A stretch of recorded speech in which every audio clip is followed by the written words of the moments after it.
long time.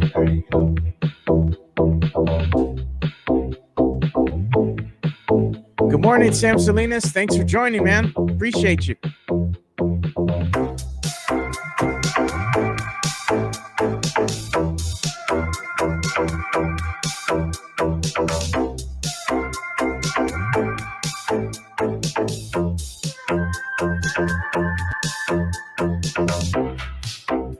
Looks like you're ready for your meeting.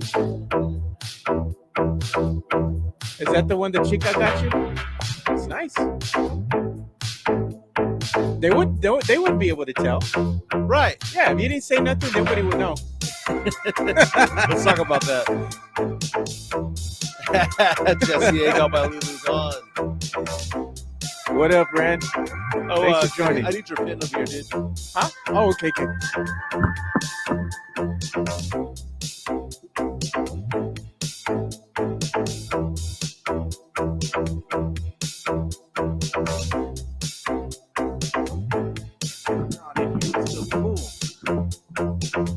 A little cool in the studio earlier today.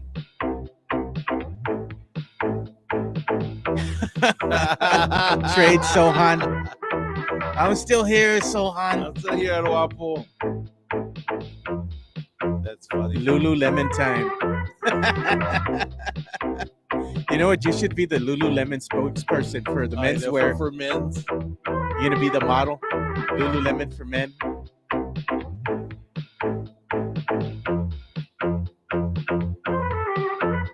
What's up, Midtown Texas? Chris Gonzalez, Ren G. Got a new face in here. I don't want to butcher the name, but thank you for joining. Welcome to another episode of the Alamo City Sportscast with Mike Jimenez and Joe Garcia. Make sure to subscribe and hit that like button. Join the discussion as we broadcast live from beautiful West San Antonio. And remember to tip your hosts as it helps the show grow. What's up, San Antonio? What's going on, South Texas? This is the Alamo City Sportscast coming at you from the west side of San Antonio. My name is Mike Jimenez. That's Joe Garcia. You know, typically we go for about an hour and a half, but today we're only doing an hour of a show. Daddy's got to get to work, man. I've got a big work meeting today.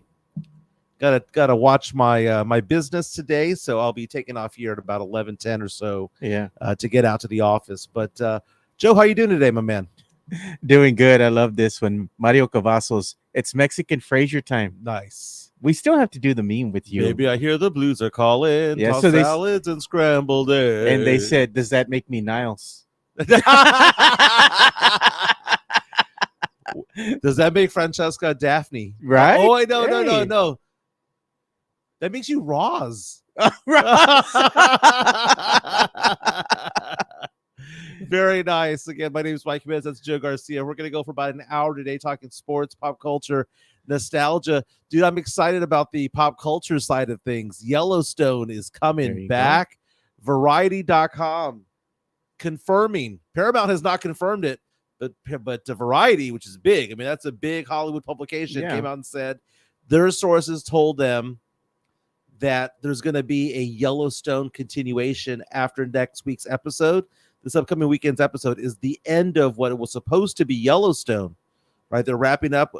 If you remember, Kevin Costner bailed halfway through the last season, didn't want to film it anymore, wanted to do another project, so they killed him off. Wait, spoiler alert. Right. But the question is how are they going to continue the show without him? So they were tying up loose ends. And as I was watching the last few episodes, they've had, 5 episodes since they've returned, and the last one is this weekend. I kept thinking to myself, dude, they're setting themselves up for a spinoff. They're setting, like everything that they're saying and doing is setting itself up for a spinoff, and I kept thinking that in my head. And then guess what? The rumblings came out of, you know what? This show might continue in a different way, focusing on Beth and Rip. Yeah. Who are arguably the two most popular characters on the show anyway. Yeah. No one cares about Casey. No one cares about the stepbrother. No one cares supporting cast, man. You know, the Native American characters. Jeez, no one cares. Man. Everyone cares about about Rip and Beth. That's the point of the show these days. Yeah. So now it's coming back. Midtown Texas saying that he's never seen Yellowstone. Yellowstone's a great show. Kevin Costner is amazing in it. I'm a big fan of Kevin Costner, Joe. I think Kevin Costner for me bats almost 1,000. I don't care if it's him as Crash Davis on Bull Durham, or him on Field of Dreams, or The Untouchables, or whatever movie Kevin Costner's ever done. Chances are I've enjoyed it. He's one of those actors who I just love what he does, his entire filmography, and he was amazing. And Joe, that gets us going into like these big stars who are now on TV shows. Back in the day, that would never have happened. Yeah. But now that you have the Paramounts of the world, the Netflix of the world, it kind of started with Kevin Spacey, right? House of Cards. Kevin Spacey was a big name Hollywood movie star. Yeah. Till they started the cancel culture. Yes. But the thing is that he kind of led the charge. Now we're watching shows with Billy Bob Thornton. We're watching shows with big names that are coming out and that are no longer doing movies, but doing these shows. I heard Billy Bob Thornton's show is pretty good. Yeah, it's with John Hamm. Yeah, it's also you look at that and it's filmed like a movie. Yeah, it is. It's not filmed like a sitcom or filmed like a NBC drama. You know what it is? I think they film them as a movie, right? They film it as a movie, and then they just have the acts, right? Like this is Act 1. 2, 3, 4, like it would a movie, right? It's broken up in segments. Maybe they got smart and said, hey, you know what? We can make more money if we break the movie apart. You know, Harrison Ford is doing one of the Yellowstone prequels. Oh, yeah. 18 something. I think it's 1923. Yeah, something like that. So, you look at the Yellowstone lore. It's funny because of how they did it. Dude, it's kind of like Star Wars, right? They start in the middle, then they go back in time, then they go forward in time. But you have Yellowstone that came out a few years ago. They've had 5 seasons of it. Yeah. Somewhere in the middle, they're like, you know what? The Dutton family is so huge. They own all this property in Yellowstone, right? Let's go back in time to how it started. That's when they came out with what was called 1887 or something like that. And they did that show, which was amazing. It was just one season. It was 1883. Is what the show was called. Yeah. And then they came out with 1923. And now they're coming out with the 4 6s. And now this show with Rip and Beth. Dude, I get consumed by it. It's so good. It's so good. 1883 was amazing, Joe. And it's just one season. And it's funny because if you look at Star Wars, do you watch Star Wars? Like if someone's new to Star Wars, like they've never seen it, would you encourage them to watch episode 4, 5, and 6 first and then go back in time? No, man. Or would you have them go at chronological? No, I would just have them start with the New Hope. I think that's the best introduction to the whole thing. Because you start with the prequel stuff and all that, they probably get lost, man. Yeah. I mean, first introduction to Star Wars, you're going to go see Jar Jar? Nah, man, I'm good, dude. I mean, Harrison Ford, Helen Mirren starred in 1923. A lot of that filmed in San Antonio, if I'm not mistaken. That's what they've been doing downtown. Yeah.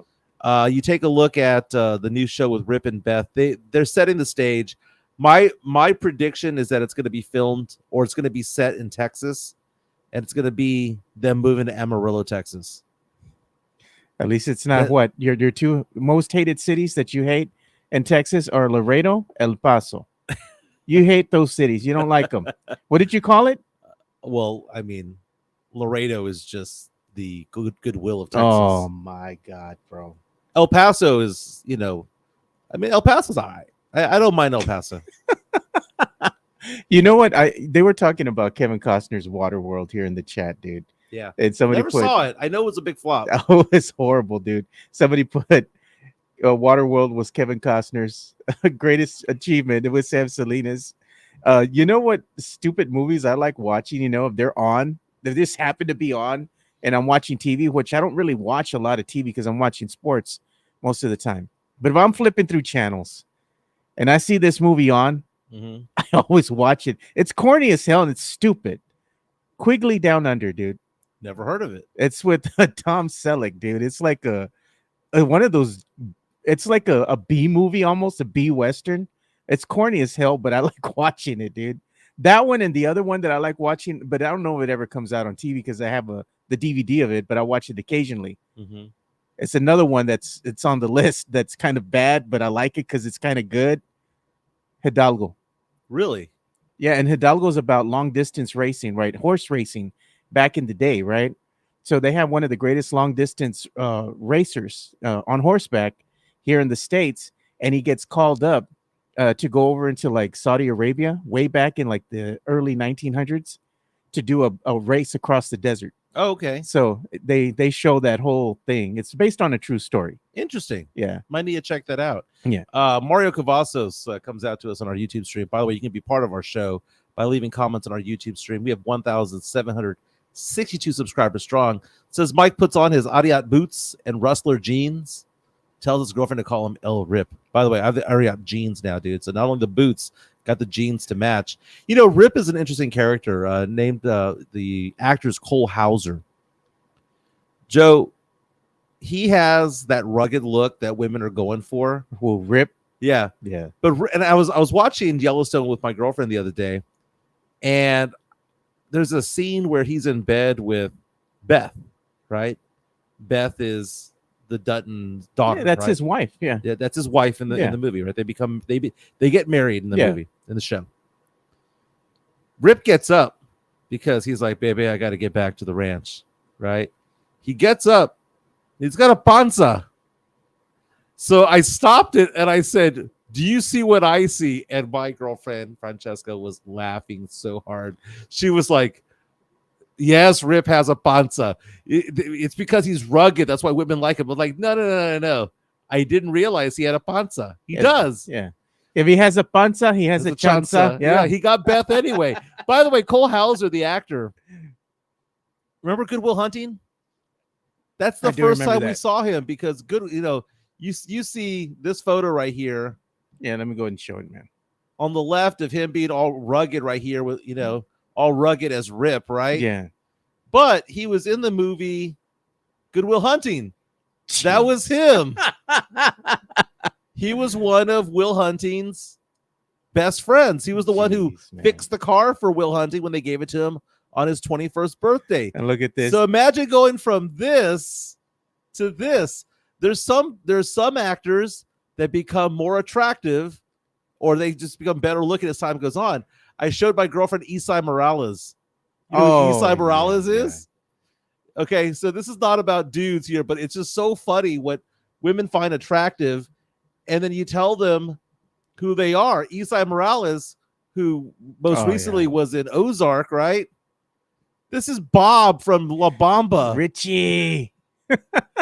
And when I showed her that is that guy that she's lusting after on TV is this dude, it freaked her out, man. Look at this. July 2026 is chicks dig dad bods, man. That's true. Remember back in the day, was it Craig Kilborn on ESPN? Chicks dig the long ball. Oh God, man. Look at this one. Chris Gonzalez put Rip wasn't dazed and confused. That's right. Yeah. He was. I saw a thing on, if we're going to go off and talk about people who look better when they're older, Sofia Vergara, who's, just beautiful, right? So we see Sofia Vergara right here. This is her at 52 years old. Damn. Nugget, right? Have you seen Sofia Vergara when she was younger? No. Still very attractive, but I would argue that Sofia Vergara now is better looking than what she was when she was 20 or 25 or 30. Still cute, dude. Cute. I mean, ultimate nugget. But she got more and more attractive. Mario Cavazos reaching out to us on our YouTube stream saying Beth is English from London. Her name is Kelly Riley. My girlfriend did not realize that, by the way, because she saw an interview with her and she had the British accent. Yeah. And it freaked her out. Now, Kelly Riley, have you ever seen the movie? I didn't realize this, by the way, until I saw the movie all over again. Kelly Riley was in the movie Flight, which I love, with Denzel Washington. Yeah. She was the drugged out woman Really? that he befriends at the hospital. She's the main actress in the movie. Love Flight. Have you seen that movie?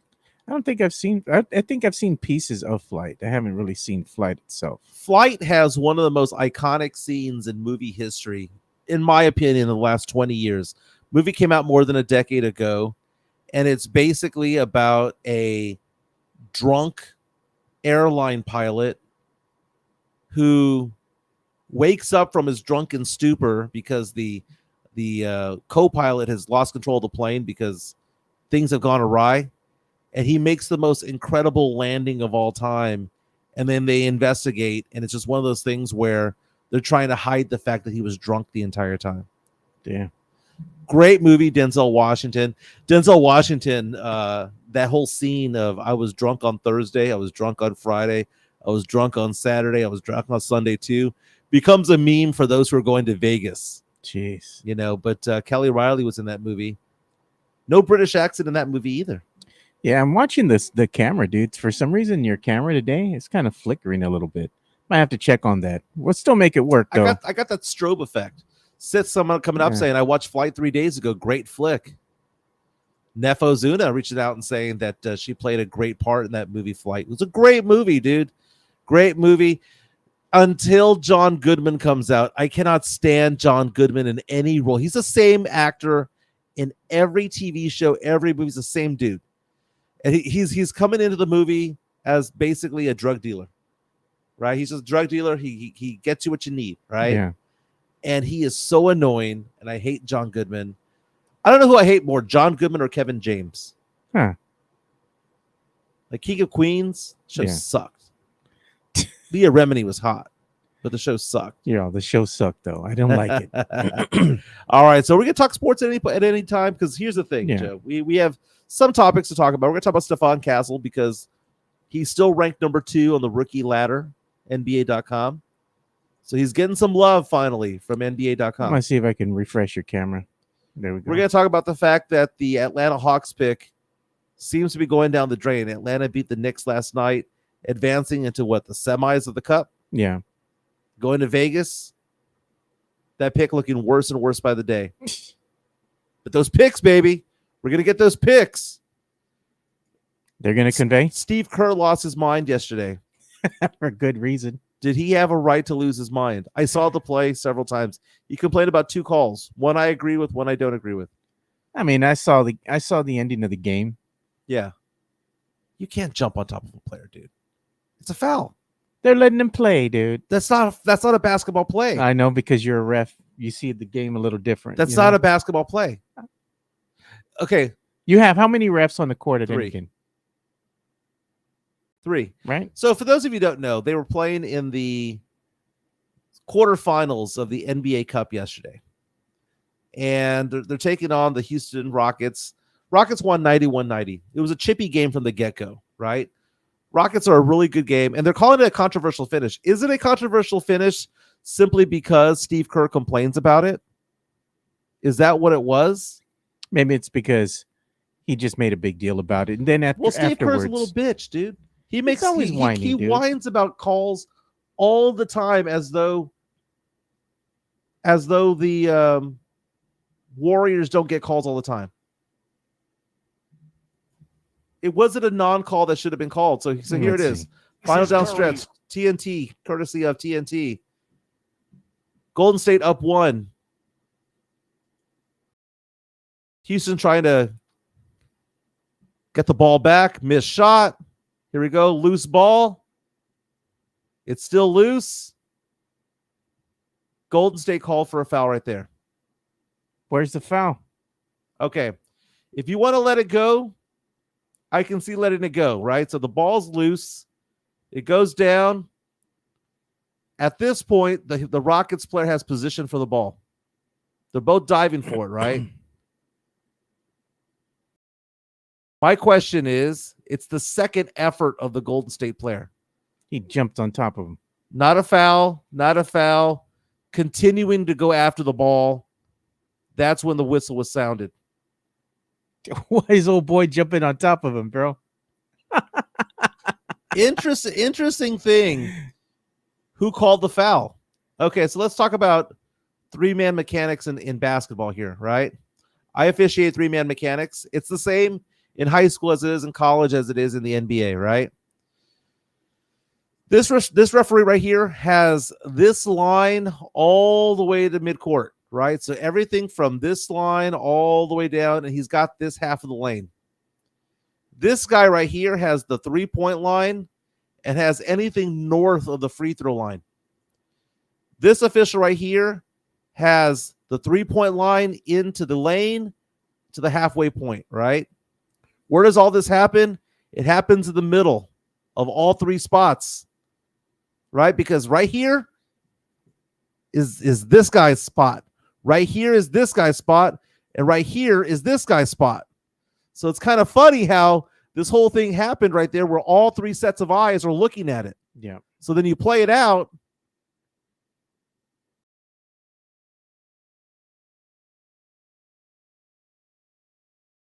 Wow. Okay. I hadn't seen this, dude.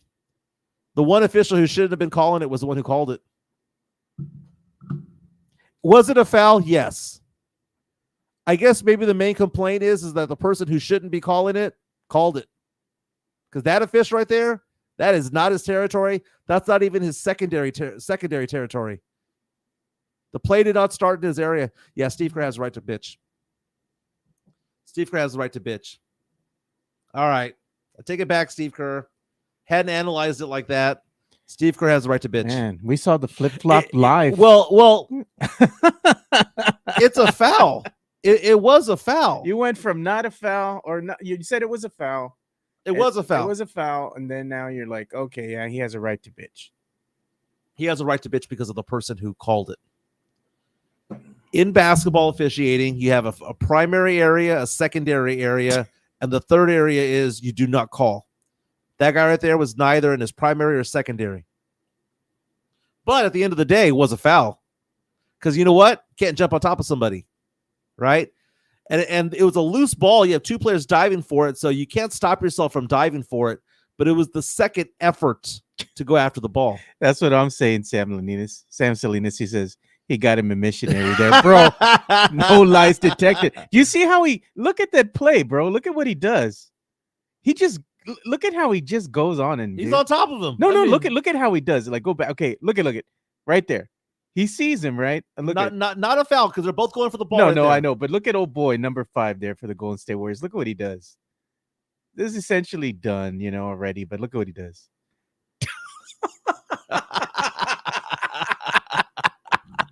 Why, dude? What are you doing? And look at that's so funny. That's so funny. So, the MVP of this play is Dylan Brooks, and I hate Dylan Brooks. Dylan Brooks calling timeout already when he sees his teammate has the ball. And then Dylan Brooks is the one who bitches at the lead official over here underneath the basket to say, call something. And the official did call it. Now, it's not to say that official has no right to call it, right? Because if you look at the play here, if you want to know what's wrong about this play, look at Steve Kerr at the top. What is Steve Kerr? They should have called a T on Steve Kerr for being on the court. The official's trying to do his job, and what is he doing? Pushing him back because he can't see, bro. He's trying to do his job. So now you know what? Screw it. Screw the Warriors. Oh God! Can I flip flop it back to where I was? No, dude. This is like Pledger would be laughing right now, dude. Who's that? Pledger would be He'd be like, "This is gold." We seeing the flip flop live right now, man. Okay. One more time. Now here's the thing. Okay, the ball did hit the rim. Okay. So no foul.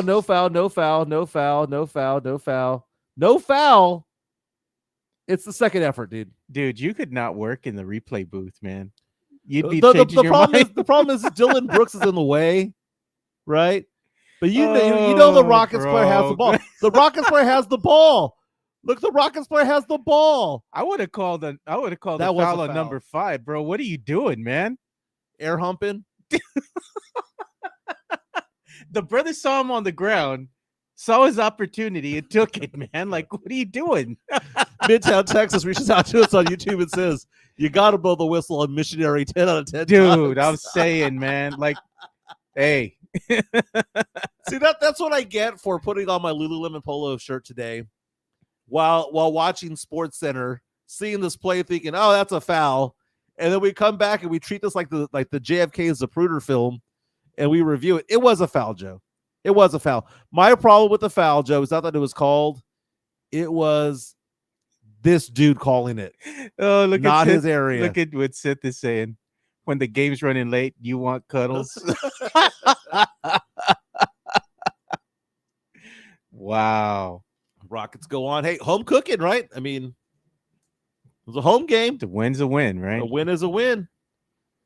Over at Toyota Center over in Houston. So good luck to the Rockets, man. Hey, a lot of people here claim that the Toyota Center is your second home. You're a low-key Rockets fan, remember? I've only been to one Rockets game in my entire life, and it wasn't a Rockets game. It was a Spurs game because I sat in the Spurs section 101. Is Chica a Rockets fan? Yeah. She is, right? She says, this is when we first met, she says that she's both a Spurs and Rockets fan. No. But her kids are Spurs fans. She's a Rockets fan. You can't do that, man. Her kids, if given the choice, would probably cheer for the Spurs. Yeah. Because again, they grew up in Austin. Okay, they grew up in Buda. So the move to the Houston area was recent. Okay. Well, it was when they were in high school. So they grew up Spurs fans. But they also have an affinity for the Rockets. I guess they've had exposure to both. Right, that's why San Antonio's going to Austin, right, to go Look get at that. Man, we got Jeff still joining us here from yesterday. Let me get him off. Get him off. Yeah, we had people reach out to us saying to never get rid of the intro song. So, but you know what? He hates it so much, and I told him, Jeff, it's part of the show now. Everybody loves this song, dude. Yeah, right. I mean, we're never gonna get rid of it. It fits him. It's perfect, dude. Here comes the money. money. Dollar. NBA.com released its NBA rookie ladder. Yeah, there. I was showing that the top three continue to produce, and basically they're saying that the top three rookies right now are Jared McCain of the Philadelphia 76ers and Stephon Castle of the Spurs at number 2, and at number 3, Jalen Wells of the Memphis Grizzlies. Here's the thing, Joe. I posted a graphic the other day showing that about 3 weeks ago, Stephon Castle was averaging 10.8 points per game. It's increased to 12.1. At the same time, Jared McCain was averaging 16.4, and it's dropped to 15.8. So right there, you had a disparity of like 5.5 points, and now it's down to 3.5 points. He's closing in. And do you know why? Because Jared McCain was getting a lot of minutes for a team that had a lot of injuries. Those players are coming back from injury. You know, when Embiid comes back from injury, they're not playing the same position, but there's only so many minutes of play on the court. McCain's minutes have gone down. Yeah. And so it's possible that, you know, with Joel Embiid and Paul George and Kyle Lowry all coming back healthy, that Jared McCain's going to be relegated to the bench. Yeah, but that 76ers team is garbage, dude. Mm-hmm. It doesn't even matter if they have a full squad or not. Well, this ain't it, man. Look at this team. Joel Embiid, Paul George, Kyle Lowry, Tyrese Maxey. Tell me where this guy fits in. When they all come back healthy, that's going to be Stephon Castle's opportunity to kind of shine, come back. McCain's stats are going to come back down to earth. Castle's hopefully get a little bit better. Tavarius says it right, man. Says if Castle stays in the starting lineup. Because it's all about being a starter, right? That's basically it. But if you look at it, Joe, look at where all the players were drafted right now. Number 1 player, according to NBA Rookie Ladder, Jared McCain, was drafted number 16 overall out of Duke. Number 16, Joe. Stephon Castle, number 4. The third best rookie so far, Jalen Wells, number 39. The Pelicans have Missy at number 4. He was drafted at 21. And then you have Zachary Richarche, who was drafted number 1 overall. Dalton Connect, number 17 overall. So look at that. Out of the top 6 rookies ranked right now by NBA.com, only 2 were in the top 10. Yeah. Interesting. Even number 8 and 9 were numbers 14 and 31. So whenever it's a bad draft, Joe, it's a crapshoot. It really is a crapshoot. You know who's not out there? Reed Shepherd of the Rockets. They don't even play him. Not at all. Look at that, Castle. Elias says Castle needs to start TikToking. Oh, like Jared McCain does? Yeah. That's funny. Now, McCain's TikToks are actually pretty entertaining. Sam Salinas says the 76ers, if they didn't create it, at least the trust the process a thing. Look at where they are. I don't ever want to trust the process for the Spurs. It's a death sentence. You know what that does? When you trust the process, you're in purgatory, man. Well, the You're not culture gonna becomes move. losing. Yeah, you're just not going to. And that's what was happening with the Spurs. They were getting used to losing, losing games and having bad records. And finally, they get the number 1 pick in Wemby because they were tanking hard. Let's just face facts, right? They were tanking hard for Wemby. They got Wemby. No. There's going to be the Spernandezes of the world. Nah, they were tanking. There's going to be the Spernandezes. And When's the other time the Spurs tanked twice, right? When was the first time? Tim Duncan. Second time, Wemby. They're not going to say it. Matt Lerma is going to be like, no, they didn't tank. That's not the Spurs way. Remember that meme? We I don't often tank, but when I do, it's for a generational player. Dark Aeon saying these future Hawks picks are going to suck the way they're playing. The Atlanta Hawks advanced to the semis. They beat the Knicks yesterday. Little celebratory moment for Trae Young there at MSG. The Madison Square Garden at the Knicks logo, pretending like he's playing dice. That pick is getting worse and worse by the day because that Atlanta team is not that bad. Spurs fans wanted the Atlanta team to be bad. They hoped they were going to be bad. But that's the thing. You're just hoping that the team is going to be bad, and they're not. Yeah, Spurs fans were all like, man, these picks that we're going to get for DeJounte Murray are going to be like top 5, top 10 picks. Yeah. And look, you don't know. Yeah. And that's why when we say that pick that we're going to get from Minnesota in 2031 is going to be any good, and we have all these swaps, so what? It doesn't mean that it's going to be positive. Nothing, dude. The swap might not happen. Look at that pick that we got from Charlotte. Top 14 protected. Guess what? It didn't convey 2 years ago. It didn't convey this year, last year, or this year. Yeah. So what does that mean? It ain't worth nothing. You see, the thing is that the Spurs right now with Brian Wright hanging all of these damn picks right now. Yeah. F the picks, trade the picks, go get, bundle it with somebody. Put in Collins, man. If the numbers have to work, put in Keldon. No one wants Collins. I know, no man. one wants Nobody Keldon. wants him. No, but you know what? The only player that we have that's tradable is Chris Paul. And here's the thing: that Charlotte pick, by the way, guess what happens if it doesn't convey this year, which it won't? Turns into second rounders. So that first round draft pick that we got, that we all celebrated, I said this on radio 4 years ago, ain't ever gonna convey. Yeah. And you know what? Didn't convey. That is Jimenez. You don't know what you're talking about. You don't know ball. You don't know whatever. Right, I'm still here, Sohan. And I'm over here going. Oh God! It ain't ever going to convey. Why would it convey? If you're in a rebuild, why would it ever happen? It was so heavily protected, and then it morphs into second round picks. And for 1 or 2 years, people called me an idiot. But who was right, Joe? Who was right? Who was right about tanking? Who was the one who was getting crucified about this, getting lambasted and brutalized for all this? It was me and Pledger. And then the Spurs get the 14% chance that they get Wemby. Do people come and apologize for that? No. Speaking of which, where is he, man? I haven't seen him in the chat today. Yeah.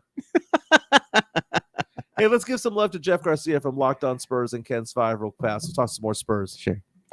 Locked On Spurs is your daily Spurs podcast, hosted by Jeff Garcia, the lead Spurs writer for Ken's 5 San Antonio. Jeff has a healthy plethora of guests all the time on the Locked On Spurs podcast. You can also follow Jeff on Threads at Jeff G Ken's 5 SA. You can also follow Jeff on Twitter at Jeff G Spurs Zone. So make sure you go ahead and give Jeff a follow, not only on Threads and Twitter, but also on YouTube at youtube.com/@Locked On Spurs. This is where you're going to be able to find the replay of the Locked On Spurs podcast. Make sure to like, subscribe, and share. Yeah, so make sure you go ahead and like and subscribe and share to the Locked On Spurs podcast with Jeff Garcia. You can also follow Jeff on the X at Jeff G Spurs Zone. Make sure you go ahead and give him a like, a follow, and he is your source for daily Spurs content, should I say. So another thing is we're going to go ahead and give some love here to our other sponsor, which is going to be MCS General Contracting. MCS General Contracting, more than 30 years of combined experience in concrete placement. They are the best in the business, honest pricing, high quality work, They get going on house foundations, driveways, concrete patio decks. If you want to extend the deck, extend the driveway. If you're a business and you need to put together a slab, a parking lot, or other concrete placement services or sidewalks, reach out to MCS General Contracting at 210-774-9155. They're confident in their skills, so give Chris Leha over at MCS General Contracting a call at 210-774-9155. And thank you for being a sponsor of this show. That's right, that diamond hard concrete. We were talking about the Spurs draft picks right now. That Charlotte pick not going to convey that the Chicago pick is top 10 protected, and right now Chicago has the 8th worst record in the NBA. If the season was to end right now, Spurs would have 2 first-round draft picks, more than likely number 12, which is our own pick, and then Atlanta's pick has fallen all the way to number 16 because they've won 7 out of 10 games, and they're 1 game away from this falling into the top 20, dude, to like 18, 19, 20 area, Joe. I don't know, man. Someone needs to take a lead pipe to Trae Young's legs or something. I got a new catchphrase for Pledger. What's there that? it is, Team Idiot. Look I'm still mad that MJ didn't call the election right. Oh, look at that, Tony Ornelas. Sam Salinas is asking, am I changing into my other Lululemon shirt? Actually, I have my Lululemon sweater in the truck. You got Lululemon leggings or pants, right? Okay. Here's what You I have a got. shirt. I'm gonna give you the whole thing, dude, because I kind of lied a little bit, Joe. God. I've got one polo, which is this one. Okay. I've got a pullover sweater, which is it's just a sweater, dude. It's not a sweater. It's What kind of sweater are we talking, dude? Is it like one of those that has like that fancy weave to it? No. It's kind of like a thin hoodie. Okay. Okay, has no logos on it, by the way, so it doesn't say Lulu on there. A big L on the back. I've got 2 pairs of shorts. They're running shorts, and then I've got 2 pants, like sweats. Half of them were gifts, half of them were bought by me. A chica trying to take care of you when she's going to. And when I bought them, by the way, they were all on clearance. So there you go. Bought them in Miami when I was down there with my girl. Lululemon sounds like a health smoothie. That's what Tony Ornelas is saying. No one wants our players, is what they're saying too in the chat. No one does. You know what? Some teams will take them on, because they might need to fill a roster spot or whatnot. But I mean, when you look at the other guys outside of Vassell, Castle, and Wemby, right? Bunch of guys. If we think certain players suck, guess what? They think that they suck. They all right. Everyone's like, well, get rid of Zach Collins. Who wants him? It'd have to be a really bad team that's going to want to take on that contract. If we're going to rank tradable assets of the Spurs, number 1, Chris Paul. Just because he could be a rental and, you get the experience, playoff run, all that stuff, right? Yeah. Number 2 is Keldon. Yep, I agree with that. Keldon, because his contract is manageable, and he's a good locker room guy, gold medalist. People love him. Has high energy on the court. High energy. Yeah. He's used to coming off the bench anyway. Number 3, Joe, which is probably not tradable because I don't think the Spurs should trade him, is Sohan at 3. But at his price point, you keep him. The difficult players to trade, Joe, is Devin Vassell. Makes $30 million, dude. Makes $30 million. 27 to $30 million a year. He's your second highest paid player, isn't he? Yeah, or the highest paid and player. It's like, if you want to get rid of him, who wants to assume Devin Vassell at $27 million? Yeah. He's worth $27 million to the Spurs. Is he worth $27 million to the Bucks? Well, yeah, it's the open market. What's the going rate for him? It is the going rate. So I'm not saying that they overpaid him. They overpaid Zach Collins. Yeah, man. They should have let him walk when they had the opportunity. He's going to get injured again this year. Oh, I know. It's a track record, man. Him throwing the finger the other day. Come on. He needs to throw the finger to himself. Get out of here, dude. Before you're what? Gone. That's the name. You should just Spurs fans should get a jersey, and on the back, just put gone. Because that's what's going to happen over the next 2 to 3 seasons. You're like, oh, look at this team and look at this player develop. You know what's going to happen when that player starts to develop? Gone. Mm-hmm. That's what the Spurs do. They develop players and they're like, gone, gone, gone. Yeah, just buy you a jersey that says gone. Spurs got to move some of these picks, got to do something, baby. Yeah, they need to do something. Brian Wright is either going to be looked upon as a great, what is he, the GM, right? Or they're going to look at him as a bad GM. Okay, so who asked this question here? The no, we can't trade CP3. Sam Salinas saying, no, we can't trade CP3. He's our rental, and we're going to get a bigger return of investment than originally thought. We have been. But at some point, you have to look at yourself in the mirror and think to yourself, is it better to have him for 8 more weeks, or is it better to get a late round, first round draft pick for him? Or a swap, or a swap and a pick. Look at Sam Salinas. So if Vasil's contract was a mistake, why would they make the same mistake with Sohan? What is Sohan's market value? For somebody who can't shoot? Basically, he's a bench player. Okay, so according to AI, there's an AI for this. Dude. I typed in, look at my screen, Joe. All right, let's take a look. I typed into AI, Google AI overview. What is Jeremy Sohan's market value? Oh, okay. No. I thought this was annual. This was over a 4-year period. Okay. Let me ask you this though. Is it worth more than Keldon? No. Really? No. Is it worth more than Zach Collins? No, dude. Zach Collins is overpaid, bro. Okay, so the time's going to come, not this year, but the following year, where the Spurs are going to have to offer him an extension because he's a restricted free agent. Okay, we're going to start at the top, Joe. Somebody offers Sohan $30 million. Yes or no? Do we match it? No. $25 million. No. $20 million. No. $17 million. Okay. All right. Getting there. Okay. Getting there. Okay. Get there. Maybe 15, 13. It could be that low. And if you don't like it, gone. Adios. Give me your card on the way out. Get your stuff, put it in the box. You're gone. It's funny because I think that sometimes Spurs fans, and it's not just Spurs fans, Cowboy fans do this too, Texans fans do this too. You overvalue your own players. Yeah. Because you see them every day. You know what's that old saying? You know, you covet what you see every day. But they like his hair color, Mike. Hey, he looks like the green dot. Alonzo reaches out and saying he's a solid 17 mil. Yeah, I don't mind him at 17 mil. That's fine. But he don't want it. See, whenever the Spurs say, "Oh, we have cap space," they just use that to re-sign their own players, dude. They use their old cap space to sign Vassell and to sign Keldon, to sign Trey Jones. They didn't do anything with it. Now you can get a first rounder for CP3. Yeah. From think so. Dark Aeon's asking how much per year would Rodman get in today's NBA market. Rodman wouldn't even be playing. Because Rodman averaged 7 points per game for his career. And in the year 2024, Dennis Rodman is irrelevant.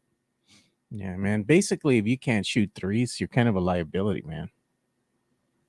That's the world we live in now. So, Hank, what's his 3-point shooting percentage? 21% this year, 28% last year. How much is that worth? Nothing. Can he shoot a 15, 20-foot jump shot? No mid-range game. Can he hit his free throws? No hook. Free throws, he's all right. 50-50. No, he's like 70%. Really? He looks like he misses more than he makes. It's ugly. I will give him props when it comes to free throw shooting percentage because it was bad. This year he's at 68.4. So I knew he was right around 70. You know what's going to be the irony? He's not a good free throw shooter, but he's not a bad one.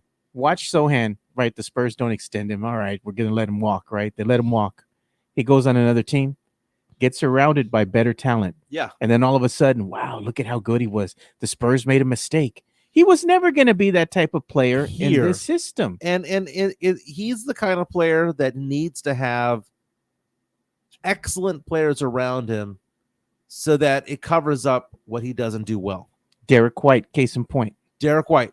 That's a great point. Right? Derek White is a superstar over there. I'm not a superstar, But he's great coming off but- the bench, man. Well, even when he starts over there in Yeah. Boston, because he has Tatum, he has Jaylen Brown, Yeah. Horford, and all those guys around him. You put him on this Spurs team, he's just all right. Yeah. There's certain players that play well because they're the ultimate role player. Jeremy Sohan is very good for his role.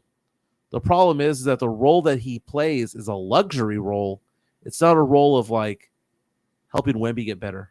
It's not a role of like he's the cherry on top. The problem is that we don't have we don't have the rest of the Sunday. Yeah. That's the problem. And it's not that Jeremy Sohan's going to be a bad player for his entire career. He's never going to be a shooter. Never. You look at that form, and that is just herky jerky. Joe, I got to tell you what happened last night, man. The idea of refereeing basketball games 3 days after a half marathon, probably not the best thing.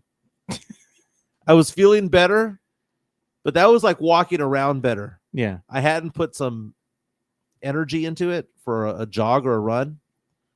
Get to the basketball court. Doing a high school basketball game. It was freshman level, right? 2 games. And I'm warming up, and I'm like, oh my God, I'm not ready. Like my legs are wobbly. And I forgot my knee support. I don't have a brace, but I have one of those bands for the patella. Yeah. I've seen that, the one that you just put around the knee. Yeah. I forgot them. Oh. So I'm talking to the officials, the other official and the coaches before the game. You have to have a coaches meeting. And we're just introducing each other. I've officiated this high school several times, like 40, 50 times. So they know who I am. And the coach is asking me about how I'm doing, whatever. And I said, man, I probably shouldn't be doing these games. I did the half marathon 3 days ago. He's like, oh, man, my wife did the half marathon too, man. It's awesome. Yeah, you shouldn't be doing the games. And I said, yeah. I said, I feel a little bit wobbly right now. The coach says, go over there. It's like, what? Like, this is my court. I'm the official. Yeah. He goes, go over here. Lift your pants up. Lifted my leg up. He had his crew over there tape my leg. Yeah. He taped my knee. And he goes, I'm not going to let you go on the court because I know that you told me you ran a half marathon. You're not going to go out there without knee support. So now I'm like, that's nice of him. It's like a football player. They're taping up my knee. I do the games. I get home and I'm thinking to myself, this is tape. It's going to rip my hair off. So I end up getting in the shower after a while, and I'm just like letting the hot water take the tape out. And it loosened it up a little bit, but it did rip off a good chunk of hair. You're like, Drew Show reaches out to us and says, 17 mil for Sohan. In baseball, they have 5 tool players. Sohan is a basketball 1 tool player. Can't shoot threes from more than 3. Can't shoot threes. Can't shoot from more than 3 feet from the basket. He's just a defender. Oh, and he colors his hair. Tool. Dude, so Lerma got mad at me on Twitter. He completely went after me on Twitter because he said that I said that Sohan has pretty people privilege. When did I call Sohan pretty? I don't know. I never called him pretty. I said that he has colorful hair There and he people is. like him because he has colorful hair. I'm still here, Sohan. This is the best meme of the year, dude. 11 buckets made outside of 2 feet in 11 games. But he's averaging 60 points per game. They're all dunks and layups, dude. You know why? Because the other team wants him to shoot. Oh, God. Dude, brutal.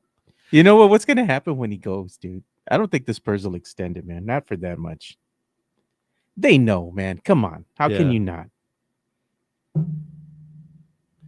That's funny.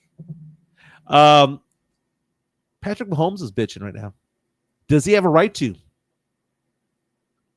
So the reason why he's complaining is because they're the number 1 team right now in the AFC. 2-game lead over Buffalo, though Buffalo does have the tiebreaker, but a 2-game lead over Buffalo. He is complaining because the Chiefs are one of 4 teams right now that are going to play 3 games in 11 nights.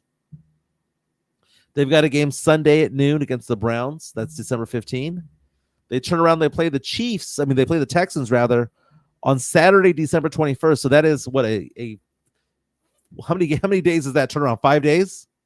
and then they play on Christmas Day. So they play the 15th, the 21st, and the 25th against the Browns, the Texans, and the Steelers. 2 of those games on the road. Does Patrick Mahomes have the right to bitch? Because that's a lot of games, dude. Hey, but you know what? At the end of the day, shut your mouth because you're making a lot of money. Get your little Kermit ass out there and suck it up, man. Dude, you normally play 2 games in 14 days. They're playing 3 and 11. He has every right to bitch, dude. No, he doesn't. We're making that much money. Can you imagine him getting mad? Just imagine Kermit's voice getting mad. I can't believe they're gonna make me play this many fucking games. Oh, shut up. Shut up. Oh my goodness. So I saw a review earlier today where it was asking NFL players and executives to name the MVP, name this and the other. They posed the question, who's the most overrated player in the NFL this year?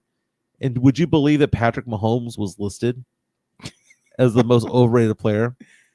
Overrated? I don't know. I mean, he is. Has he come down? Like he has. Is this apex like he's still in his prime, right? Yeah. But is he going down in talent? He might be going down a little bit, but not as hungry, maybe. No, I think it has more to do with the talent that's around him now, because they've lost some players and now they're not. The team is looking beatable, right? But they're still winning. Kelsey is not. He's not. He's anymore. washed, bro. This should be his last season. You know what? He ain't the same person, dude. You know why? He's got Taylor Swift as a girlfriend. Well, I mean, he's 35. I mean, he's washed, dude. Let me look up his stats, dude. He's all right. I mean, he's still above average. I mean, would you call him Gronk-esque at this stage in his career? Well, he's one of the 5 best tight ends of all time. Yeah, no doubt. But right now, I mean, you saw what Gronk did at the end of his career too. Over there going with Tampa Bay with Brady. Mm-hmm. Gronk wasn't the same Gronk, dude. Here's his stats. So he had 2 really good games in October and November. So October 27 against the Raiders, he had 10 receptions for 90 yards. He had 14 receptions for 100 against the Bucks. But since then, the last 5 games, here's his yardage: 64, 8, 62, 68, 45. That's basically an average of 55 or 60 the last 5 or 6 games. For the year, is he going to get to 1,000? No.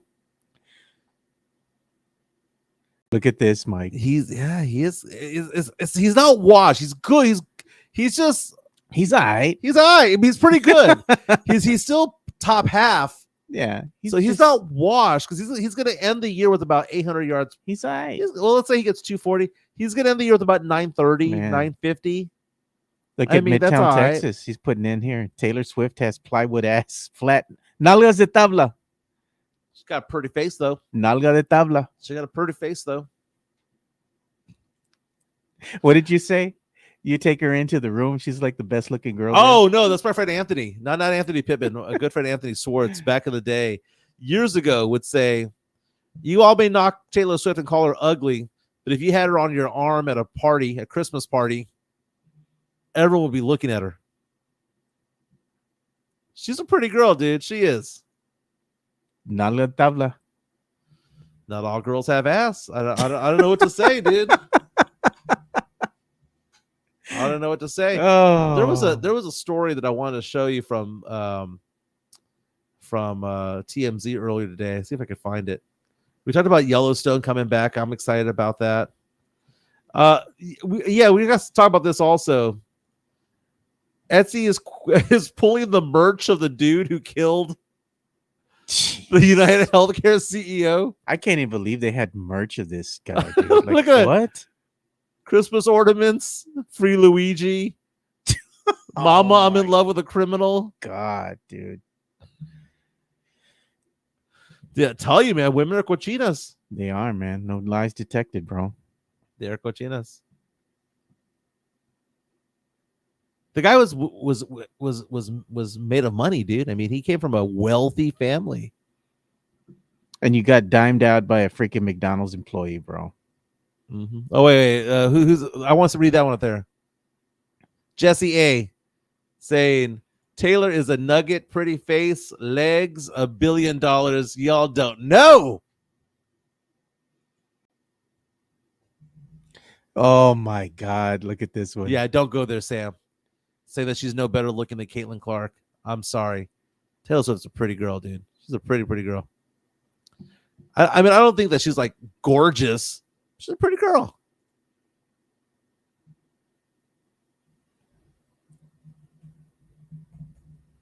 And we did have some news. Timothy Gonzalez is tagging us, and it's like I've already seen this, Yeah. and I was going to talk to you about this because something that was interesting to me. So I'll go ahead and put it out here. It's a Bill Belichick news, right? Yeah. Out of North Carolina. That's where I was going to go to next. Yeah. It's official. 30 mil.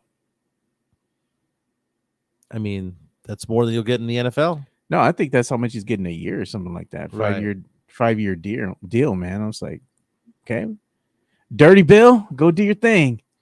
What do you think it is that another NFL team did not lure him over? Because Come on, I already know where you're going, he says, Mike. No. he says Bill Belichick says he is sickened by the politics of the NFL. So he's going to restart while in his 70s in college. But he's got a 24-year-old girlfriend. But what does that have to do with him professionally then? I'm just saying, I mean, good for him. I mean, if he can get it up at that age, then more power to him. Hey, Bill, don't forget to wear the Lululemons out there, man, when you're coaching, bro. It airs him out. But Belichick, the parallels between Pop and Belichick are there, man, because Belichick got 6 rings, Pop got 5. The coaching tree, you have all of those coaches that went through Belichick's system. You have the GOATs and Tom Brady and Tim Duncan. The parallels are there. I'm not going to go into Pop when it comes to this, but why is it that the Cowboys wouldn't go after him? Because Jerry can't control him. Is it because Belichick wants too much control? I think so, and Jerry's not willing to relinquish the control. I think. Do you think why wouldn't the Indianapolis Colts do it? Nah. Why wouldn't the Tampa Bay Buccaneers do it? Why wouldn't the Atlanta Falcons do it? Why would they not want to have arguably the greatest coach of all time? What did you say? Has to do a lot with age, right? Like if you go ahead and you spend money on him and you go all in, right, with this team, your window of winning would be very small. You'd probably have, think about it, Bill, at this age that he's in right now, 2-3 years. Right.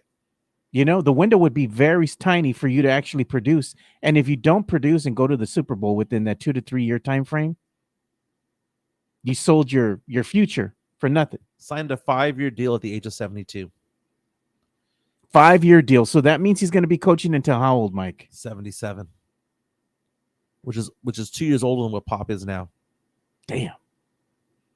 I mean, at 70 years old, what should you be doing? You should be retired. Enjoying the life at the beach, traveling, having fun. The thing about this is I spent a lot of time in North Carolina because my work is headquartered in North Carolina. Yeah. So I go there every year, twice a year. UNC is huge. And for all, I know Tim Gonzalez is watching right now. The people of North Carolina hate Duke. In order, they love UNC 1. They love NC State 2. They love Wake Forest 3. They love the HBCUs 4. And somewhere down the line, it's Duke. UNC is their version of the University of Texas, right? It's a big thing that he's there. Is he going to be able to recruit? Or does he just hire? Are recruits going to be excited to work with Belichick? Like if you're a recruit right now, let's say that you have no loyalty to anywhere, right? Let's say that you're Steele High School, right? Yeah. And you're being recruited by 2 different people. Coach Prime from Colorado, Bill Belichick from North Carolina. Where do you want to go?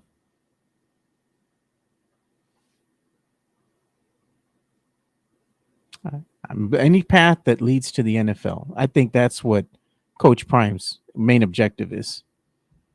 Bill Belichick, I think he's done with the NFL, and he chose to go ahead and go with North Carolina, not because of the politics, but because no one was calling. Right. You know, I don't think anybody called him. nobody called him. Yeah, exactly. I don't think anybody called him. No one called. He didn't have any offers. Nobody was interested. North Carolina approached him, and he's like, There's 130 college programs. One's going to approach him, yeah. right? Chris Gonzalez says, you know what Bill likes about college girls?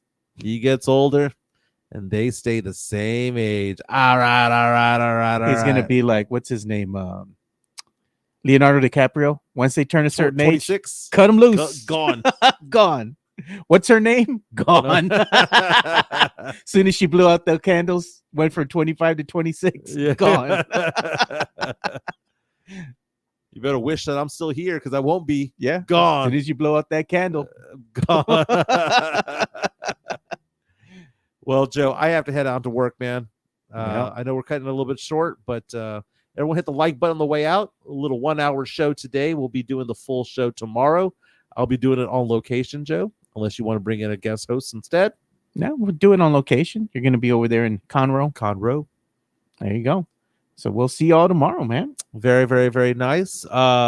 News and notes, Joe. We'll talk to you about it off air, but apparently I have a court date for my divorce on Monday, so we'll see if that's going to affect the show. I'll find out on Saturday. Yeah. And if once it's finalized, we got to go celebrate. Mm-hmm. You're a free man, that we got to go have a drink. Some Cristal. Just playing. No, it's going to probably be a nice drink, you know? A nice little old fashioned. Yeah, exactly. Very, Yeah. very nice. All right, man. We're out. We'll see you boys tomorrow. All right, man. Peace.